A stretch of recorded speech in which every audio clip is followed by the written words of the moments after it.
नमस्कार, royal kitchen कट्टा या यूट्यूब चॅनलवरती तुमचं मनापासून स्वागत आहे।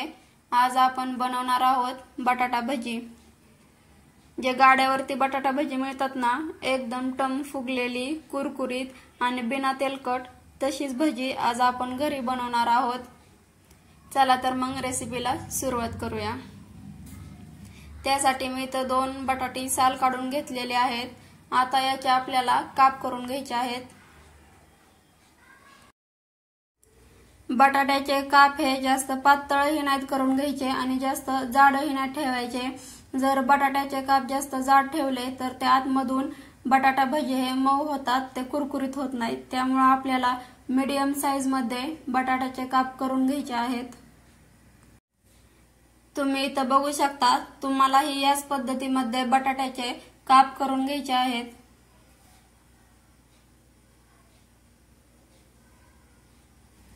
जर तुम्ही चॅनलवरती नवीन असाल तर चॅनलला लाईक, शेअर आणि सबस्क्राइब करायला विसरू नका। खास म्हणजे सोडा आणि तांदळाच्या पिठाचा वापर न करता आपण इथं कुरकुरीत आणि टम फुगलेली बटाटा भजी बघणार आहोत। आता मी इथं दोन्ही बटाट्याचे काप करून घेतलेले आहेत। आता हे आपल्याला 2-3 पाण्याने स्वच्छ धुवून घ्यायचे आहेत, जेणेकरून हे बटाट्याचे काप काळे पडू नयेत म्हणून। आता हे बटाट्याचे काप 2-3 वेळा पाण्याने स्वच्छ धुवून घेतलेले आहेत। आता यामध्ये आपण पाणी ओतून 5 ते 10 मिनिटे ठेवणार आहोत। यामध्ये 1 चमचा मीठही घालून घ्यायचे आहे। आता इथं मी 2 वाट्या बेसन पीठ घेतलेलं आहे। जर आपण 2 बटाटे घेतली तर 2च वाट्या बेसन पीठ घ्यायचं आहे। यामध्ये आपण हळद घालून घेऊया।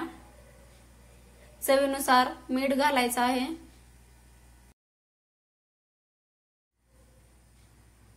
आणि 4 बारीक केलेल्या मिरच्या घालून घेतलेल्या आहेत। जर तुम्हाला जास्त तिखट आवडत असेल तर तुम्ही इथं जास्त मिरच्या घ्यायच्या आहेत। आता आपण यामध्ये ओवा घालणार आहोत। ओवा हा आपल्याला फक्त हातावरती चोळून घ्यायचा आहे। ओवा घातल्यामुळे भजी हे आपले एकदम खमंग लागतात आणि फ्लेवर हे एकदम मस्त येतो। आता आपण यामध्ये पाणी घालून घेऊया। आपल्याला एकदाच पाणी घालून घ्यायचं नाही, जसं लागेल तसं आपण ऍड करणार आहोत।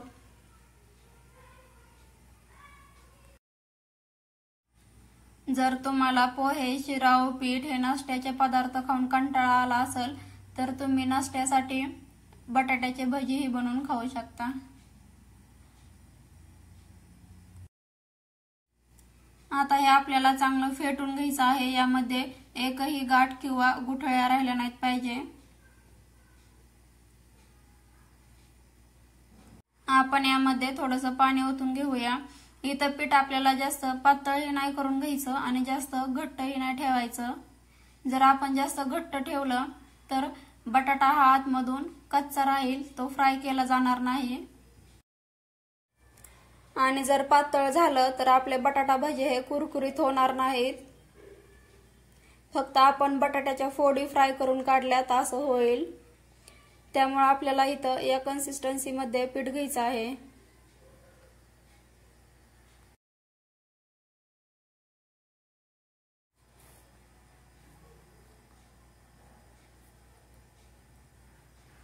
आता इथं आपण जे बटाट्याचे काप ठेवले होते भिजण्यासाठी तेही चांगले भिजलेले आहेत।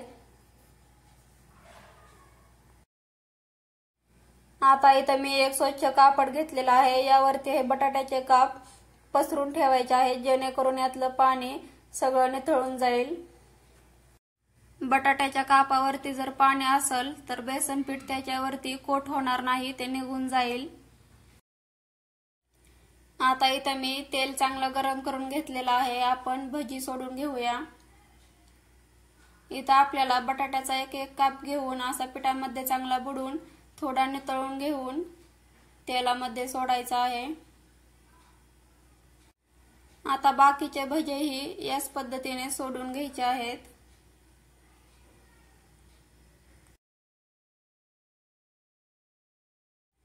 लो टू मीडियम फ्लेम वरती आपल्याला हे भजी फ्राय करून घ्यायचे आहेत. आता आपण याला पलटी करून घेऊया. तुम्ही इथं बघू शकता आपले भजी एकदम टम फुगलेले आहेत.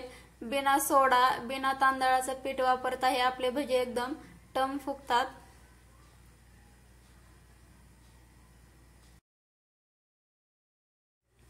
इथं आपल्याला गॅसची फ्लेम ही हाय ठेवायची नाही. जर हाय फ्लेम वरती आपण भजी तळून घेतले तर आपले भज्याचा कलर फक्त वरून बदलला जातो आणि भजी आतून कच्चे राहतात. त्यामुळे आपल्याला गॅसची फ्लेम ही मीडियम ठेवायची आहे. अनेक वेळा आपल्याला असं होतं काहीतरी चमचमीत आणि चटकेदार खावंसं वाटतं, पण बनवण्याचाही कंटाळा असतो. मग तुम्ही त्यावेळेस बटाटा भजी बनवून खाऊ शकता. एकदम झटपट बनतात, एकदम चविष्ट आणि कुरकुरीत लागतात. तुम्ही इथं बघू शकता भज्याचा कलर बदललेला आहे. आता आपण याला काढून घेऊया.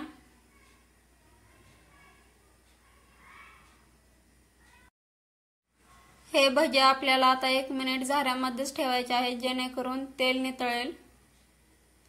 आता आपण याला काढून घेऊया.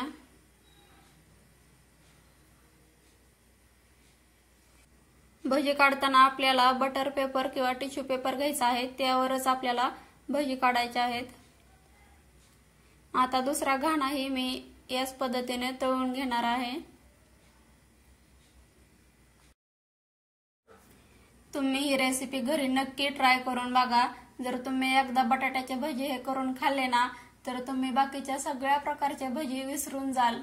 एवढे क्रिस्पी, कुरकुरीत आणि खमंग आपले भजी होतात.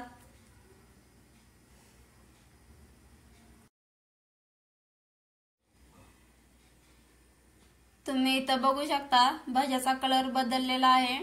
भजी हे चांगलं फ्राय करून झालेले आहेत. आता आपण यांना काढून घेऊया. कशी वाटली मग माझी ही रेसिपी कमेंट बॉक्स मध्ये नक्की सांगा आणि तुम्ही ही घरी नक्की बनवा. चला तर मग भेटूया अशाच एखाद्या कुरकुरीत, क्रिस्पी आणि खमंग रेसिपी सोबत.